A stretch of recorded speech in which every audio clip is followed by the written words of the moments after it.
What do you think of Za'Darius Smith so far? Ball of energy, man. Holy cow. That dude. First, he walks into the building. I'm at my desk. I'm working on something, and he stealths, too, because I'm working, and all of a sudden, before I know it, he sneaks up behind me, puts me in a huge bear hug. I haven't talked to him on the phone, but I haven't even met him yet. So he is a big, strong dude. So I would say you hear him before you see him, but in this case, I didn't. But when you're out there at practice, his energy is infectious. He works hard at it. He's a pro. He's been there in big games. He's performed. So I'm thrilled to have him. I know he elevates our defensive play, but I also think he elevates our locker room in getting a vet that loves this game. I mean, AB's been pretty aggressive trade-wise over the last couple of years. It's a lot of value-type trades. I mean, Za'Darius, that wasn't a whole lot. You know, Elijah Moore, you bring that guy in. Obviously, last year was the Amari Cooper trade. Do you feel like, you know, just relative to those first few years, are you closer to this thing looking the way you want it to look in terms of your roster?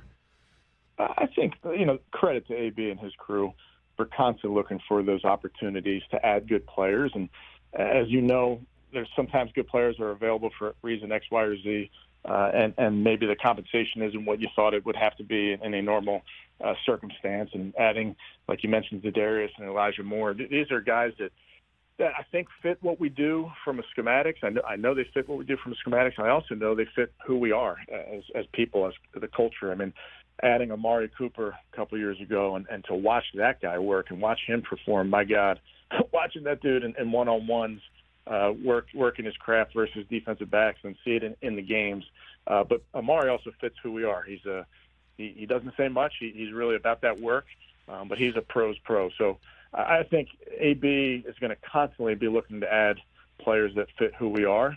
But I think I go back, Tom, to it's an every year proposition. It's 2023. It's really, that's what matters most to us, not so much what has happened in the past or what's going to happen in the future. Well, and the other teams in the division are loading up too. I mean, there's some small part of you that was sitting there hoping maybe Lamar would miss this season? Some small part of you hoping maybe Joe Burrow doesn't show up without a contract? Do you have some type of almost a fan level rooting interest, just hoping that maybe there's a little bit of chaos elsewhere, given the chaos that you've had to go through over the past few years? Nah, I can't go there. I know this. It's an awesome division, bunch of great teams, bunch of great coaches. We love competing against this division because if you come out of this division, you're battle tested. It's that good, top to bottom. So we're excited about the opportunity. I think we have our entire division in the first 4 weeks of the season, which is a huge opportunity for us. So we'll see everybody early, but just having competed against these teams the last 4 years, you know every game is going to matter with the last 2 minutes of the game.